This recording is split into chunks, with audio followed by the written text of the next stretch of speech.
It is exactly 8 p.m. on our studio clock, and its news are on Spectrum Television. Making news tonight, February 20, 2023, Martinez Zogo case. The lawyers of the family of Martinez Zogo have spoken to the press today in Yaoundé, where Maître Job, the family lawyer, has given an update on the hearing of Martinez Zogo's wife at the Secretary of State for Defense in Yaoundé. More of the story in this newscast with Olivier Mbousseke. Plus, in sports football, the indomitable Lionesses of Cameroon will take on Portugal tomorrow, Wednesday, February 21, to secure their place in the Female World Cup. These stories in full and much more will be brought to you in a short while. Good evening, ladies and gentlemen. It's always a pleasure being with you on the 8 p.m. Bilingual Primetime Newscast on Spectrum Television. We'll kickstart right away in Molière's language with Makeda Lidinyotom. Bonsoir, Makeda.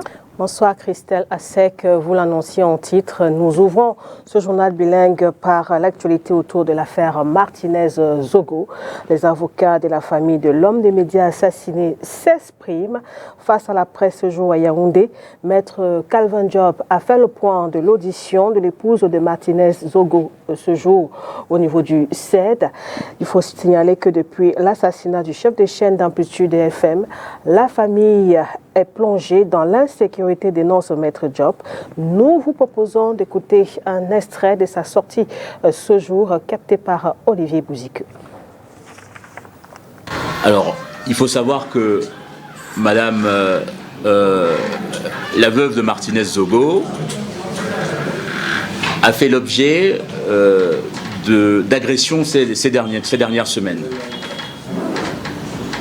Son véhicule a été endommagé dans la nuit. Elle a été filée par 2 véhicules inconnus.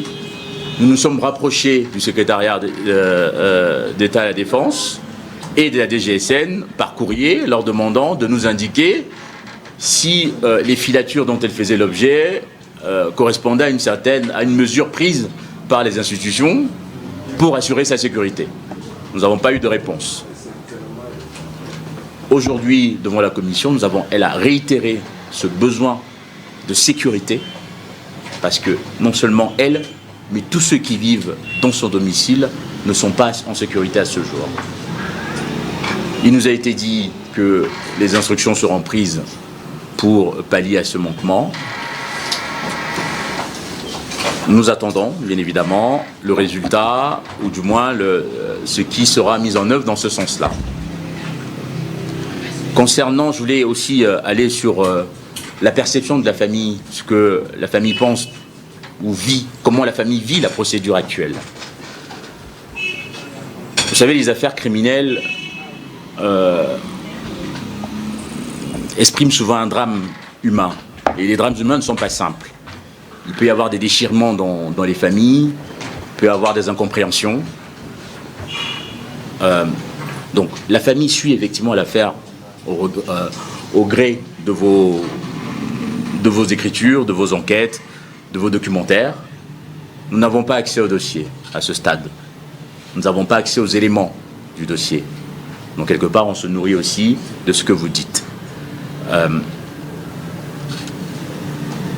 Moi, je n'ai pas en face de moi des gens qui crient vengeance ou qui disent la clameur publique indique telle personne, il faut que telle personne soit interpellée. J'ai des gens qui sont épris de justice, qui veulent juste que les auteurs de ce crime crapuleux soient identifiés et soient interpellés et soient jugés. Voilà ce que la famille veut. La question de la durée de l'enquête, nous, d'ailleurs, c'est le ressenti de la famille. La seule condition que nous avons posée dès le départ, c'est qu'il n'y aurait pas d'enterrement de Martinez Zogo avant la fin de l'enquête préliminaire. Des éléments que j'ai à disposition me permettent de penser que nous sommes au bout de cette enquête préliminaire.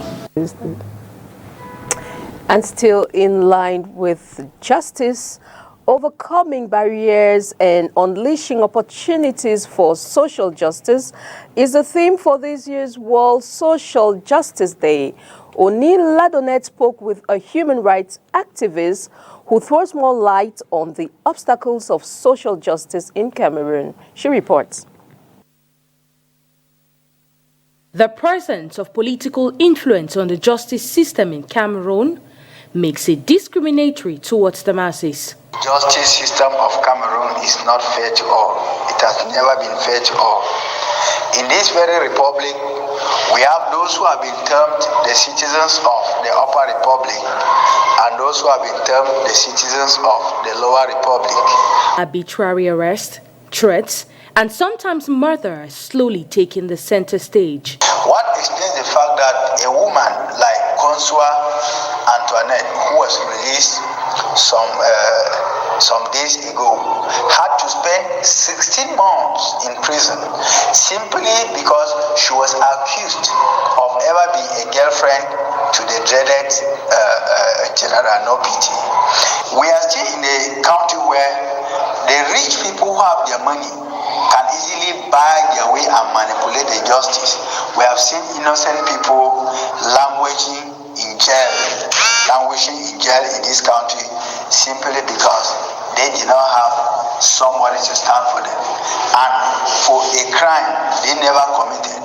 These are fueled by bribery and corruption. The obstacles are very simple: corruption, bribery, political and social influence. Instituting an independent justice system is one of the remedies advanced. I think the only remedy we have is to have an independent justice system, to have judges in a country that can handle a case, pass their judgment without receiving calls from the presidency. Overcoming barriers and unleashing opportunities for social justice is a theme for the 2023 edition of the World Day for Social Justice, celebrated every February 20. Justice, we now talk agricultural development. The Minister of Agriculture has received in audience today in Yaoundé a delegation from Korea to discuss bilateral issues, including the cultivation of corn. Let's get more of this discussion from the minister in the following excerpt. People need food. Rice is a very key food for global community, including Korea and Cameroon. Korea has a lot of experience for rice production, and including traditional knowledge as well as best science for rice productions. Also, the very high yield rice cultivars. When we set up the strong bilateral collaboration through the COPIA, there could be a good collaboration materials for the smallholder farmers in Africa, as well as in Cameroon. That is what I like to do. And one day, my dream is to give a bowl of rice to every family members every day. That is what I like to do through the scientific activities. Next step, yes. Today that I met that His Excellency, Minister of Agriculture and Rural Affairs, that we shall keep in touch to build that COPIA programs. That is to actually keep the promise of the Korean Minister of Agriculture who visited last October. That is what I like to do at this moment. Also, hopefully that I can find the good scientists in Cameroon. They could be the very key partner for COPIA centers. That is the one day we can find the green revolution in Cameroon through these bilateral collaborations. Lutte contre le chômage à présent. Plus de 500 jeunes sont désormais prêts à l'emploi. Ils ont été formés dans le cadre du programme baptisé Archipelago de l'Union européenne. Ce lundi, la Chambre de commerce a fait le bilan de cette initiative 3 ans après son lancement. Plus de détails avec vous, Olivier Bouzique et Frédéric Fomayaoundé. 3 ans après son lancement, le programme Youth from Gender Connect Archipelago présente un bilan dense. 98% des projets prévus dans le programme ont été réalisés. C'est la principale information à retenir de la réunion bilan qui s'est tenue ce 20 février à Yaoundé. Dans le même cadre, il fallait également sensibiliser au moins 485 bénéficiaires. Parmi les 485, il fallait former 360 jeunes au métier de la transformation agroalimentaire et de l'opération automobile et 125 jeunes en entrepreneuriat. La cible, c'était des jeunes de 15 à 40 ans, parmi lesquels on devait retrouver 144 femmes et 120 migrants de retour. Nous devons également impliquer 65 petites et moyennes entreprises, les sociétés clientes et fournisseurs dans l'identification des déficits de compétences. Une fois formés, les bénéficiaires du programme pourront contribuer à la politique d'industrialisation de l'économie camerounaise telle que prévue dans la SND 30. Le gouvernement y tient. 535 jeunes ont été formés. D'aucuns ont déjà eu des emplois. D'autres se sont installés en auto-emploi et le reste probablement, compte tenu de la qualité de la formation acquise, pourront donc un jour s'installer ou en auto-emploi ou alors employés quelque part parce que les métiers dont ils sont en possession sont désirés, sont attendus par le secteur de production. 4 régions clés ont été touchées dans le cadre de ce programme conduit par l'Union européenne et la Chambre de commerce, d'industrie, des mines et de l'artisanat. L'objectif étant de permettre aux jeunes clandestins désirés émigrer vers l'étranger de bénéficier d'une formation professionnelle pour lutter contre le chômage au Cameroun. Nous sommes lundi et la page santé de ce journal s'intéresse ce soir au paludisme. Vous le savez, le Cameroun est fortement endémique et enregistre chaque année plus de 6 millions de cas et les établissements de santé déplorent près de 4000 décès, dont la plupart touchent les enfants de moins de 5 ans. Nous avons demandé aux habitants de Douala s'ils connaissent tout d'abord cette maladie et comment est-ce qu'ils réagissent face à l'apparition des symptômes. Inès Pangan, Nono Futué. Justifié ou pas, des mythes et des idées entourent le paludisme dans les esprits de plusieurs Camerounais, rencontrés dans les rues du quartier Aqua, dans le premier arrondissement de Douala. Ce que je sais, le palu ne se soigne pas à l'hôpital, mais ni à la pharmacie. Le palu ne se soigne pas. Parce que le palu, c'est une maladie qui est dans le sang. Ce n'est pas une maladie qui est dehors comme ça. C'est une maladie de sang. Le palu, c'est une maladie de sang. Avec ces prérequis, à l'apparition des premiers symptômes de ce mal, le chemin qui mène à la guérison est tout aussi bien tracé. Lorsque je sens que le palu est en train de venir chez moi, je pars au village, je récolte les herbes au village, je prépare, je bois, je me couvre avec. Ça nuit le palu complètement dans mon sang. C'est ce que je fais. Je peux faire même 15 ans sans attraper le palu. Parce que le remède de palu, c'est au village. Moi, je suis habitué à la tradition, ce qui fait que moi, je mange que les herbes. Quand j'ai les signes de palu, en principe, je mange les écorces. Le nom de cette écorce-là, vous l'avez? Ça dépend de quel type de palu. Hein.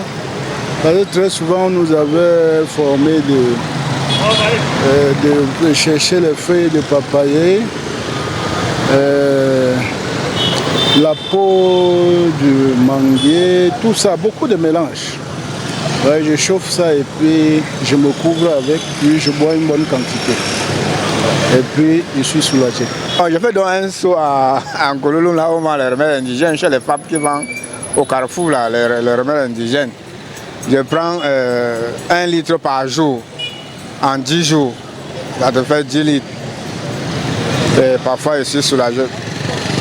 C'est toujours efficace à chaque fois? Bon, pour moi, je pense que c'est efficace. Si tu prends un produit et que ça te soulage, que ça te soigne, ça veut dire que c'est efficace. Oui, c'est ce que je pense. À l'indigène, moi je prends les médicaments indigènes. C'est ça qui me soulage. J'ai même plus confiance à cela qu'à la médecine dite moderne. Donc, moi, je me retourne vers les plantes. Se disant un peu plus moderne, une autre frange des habitants de la capitale économique du Cameroun choisit de mettre un accent sur la prévention, un volet qu'elle trouve très important dans la lutte contre le paludisme. Je vis d'abord dans un environnement sain. Il faudrait seulement être propre et pouvoir entretenir les alentours de la maison, essayer d'éloigner, protéger les enfants du genre, ne pas, ne pas attraper la maladie. Et s'il arrive qu'on contracte tout de même la maladie, transmise par les piqûres de moustiques anopheles femelles infectées, la voie à suivre est celle des centres hospitaliers ou encore des officines. Il va falloir prendre les médicaments. Et tu prends les médicaments où? On prend les médicaments à l'hôpital. Il faut justement se rendre à l'hôpital pour trouver une solution, pour voir au cas où, si ça peut aller ou pas, on prescrit les médicaments. Je vais à l'hôpital. La santé n'a pas de prix. Si je ne me sens pas normalement, parce qu'il s'agit de la santé, je dois me rendre à l'hôpital et on doit m'examiner, me dire ce qu'il ne faut pas, et même si ça vaut combien, je le mets parce que c'est la santé. Quand je suis malade, disant que quand je ne me sens pas bien, je m'en vais à l'hôpital, on me fait les tests et après on me prescrit les remèdes. J'achète. C'est comme ça là que je me fonctionne. Quand je l'attrape, ça dépend. Quand ça se manifeste sur moi, je m'en vais à l'hôpital. On essaie de faire un test. Si c'est le paludisme, j'essaie de prendre des remèdes, des soins. Donc je suis une fois le médecin, c'est qui va me dire. Peu importe les méthodes utilisées pour arriver à bout du paludisme, les uns et les autres sont convaincus de l'efficacité de la technique par eux choisie. Et le paludisme est une maladie potentiellement mortelle causée par des parasites que transmettent l'anophèle femelle. Invité de l'émission Focus Santé diffusée sur Spectrum Télévision, le docteur Nganiwele Wilfried revient sur les symptômes et les moyens de prévention du paludisme. Le paludisme est un problème de santé publique réel. Parce que dans le monde entier, en 2021, on avait plus de 241 millions de cas de par le monde. Au Cameroun, les cas de décès liés au palu chez les enfants de moins de 5 ans restent toujours parmi le top 3. Donc, et les principales causes, justement, c'est souvent parce qu'on a des consultations tardives. Les symptômes du paludisme simple sont généralement des symptômes fébriles. On va généralement avoir une fièvre, des céphalées, des courbatures. Oui, donc, et pour les plus petits, c'est souvent encore un peu plus non spécifique.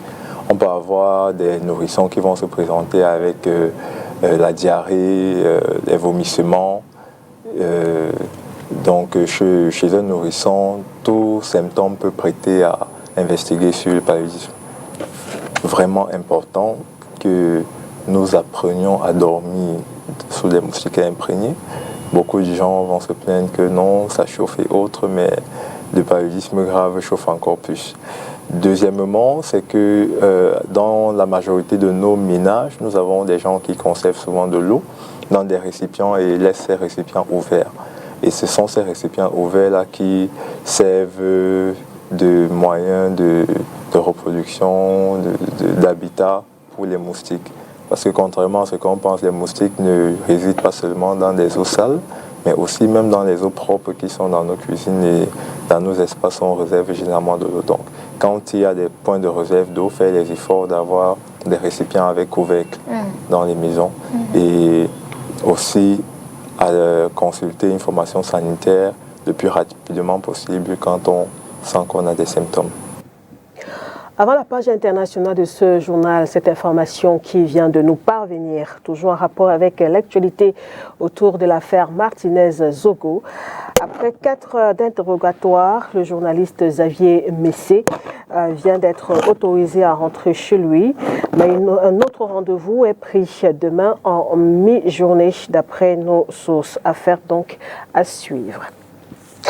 Hors de nos frontières à présent, le président américain Joe Biden a effectué ce lundi une visite surprise en Ukraine, pratiquement un an jour pour jour après le début du conflit avec la Russie sur le continent africain un peu plus proche de nous. L'Union africaine, qui a conclu son sommet annuel hier en Éthiopie, a notamment maintenu la suspension du Burkina Faso, du Mali, de la Guinée et du Soudan. Au Maroc, une dizaine de personnes ont manifesté contre la vie chère. Le résumé de l'actualité africaine de ce 20 février, c'est avec nos confrères de la Voix de l'Amérique. L'Union africaine, qui a conclu hier son sommet annuel à Addis Abeba, a maintenu la suspension du Burkina Faso, du Mali, de la Guinée et du Soudan.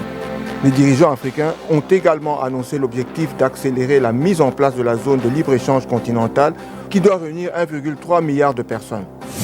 L'armée burkinabé a annoncé la fin officielle des opérations de la force française sur son territoire. L'état-major général des armées et le commandant de la Task Force Sabre ont organisé samedi une cérémonie solennelle de descente de drapeau. Au Soudan, le numéro 2 de la junte au pouvoir, Mohamed Hamdan Daglo, a accusé dimanche le coup d'État d'avoir ouvert la porte au retour des caciques du régime d'Omar el-Béchir, déchu en 2019. Il a admis plusieurs erreurs, notamment l'arrêt de la quasi-totalité des civils qui partageaient le pouvoir avec les généraux depuis la chute de Béchir. Des dizaines de personnes ont manifesté dimanche dans la capitale marocaine Rabat contre la hausse du coût de la vie. Elle répondait à un mot d'ordre de la Confédération démocratique du travail. C'est un appel aux dirigeants que cette situation ne peut pas durer, a déclaré l'un des organisateurs. And now we talk sports. Football, as announced in our headlines, the indomitable Lionesses of Cameroon will on Wednesday, February 22, take on Portugal for a place in the Female World Cup competition. Oni Ladonet says the team will have to carry on this game without the choice. Ange Baou, the first-choice goalkeeper. She reports. Preparations heighten for the indomitable Lionesses of Cameroon, 48 hours to their match against Portugal. The girls of Gabriel Zabo, who urged Thailand 2-0 on Saturday, will go into Wednesday's fixture with either Biakati from Eclair Fam or Ogmahan Math from Leke Football. With goalkeeper Ange Baou suspended, I think the preferred option for coach Gabriel Zabo for the game against Portugal should be goalkeeper Ogmahan Math of Leke Football Fee, because we look at her performance in the recent past, especially the Guinea Super League. She won back-to-back league titles with RA Sawa Football Fee, and she has contributed enormously to Leke Football Fee topping the Guinea Super League table this year, where they've conceded just 3 goals in 7 games played so far this season. So I think it's not also the first time she has been called up to the Cameroon women's national football team. She has always been around, though always playing the role of deputy to the likes of Ange Baou, and even when we had the likes of Annette Ngondom, she has always been around. So I think why not give her a chance now? She's been there, she has that experience, she can manage top games. I think against Portugal, if she's given the confidence by coach Gabriel Zabo, she can do the job perfectly. The goalkeeping compartment looks set, as keeper Katibia is also a suitable option to stand in between the sticks.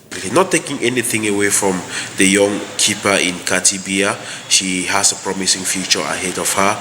She has been doing great for Eclair Football Fee of SAR, but then I think she has more time to get into the game. But I think even if Katibia is given the chance to play, she will definitely deliver. But for now, if you want to take in terms of performance, in terms of experience, then I think the best option to fill in the voids left by the suspended Ange Baou is going to be goalkeeper Ogmahan Math. Cameroon meets Portugal for the first time in the Women's World Cup playoff, hoping to get a third qualification, with the latter gunning for their very first.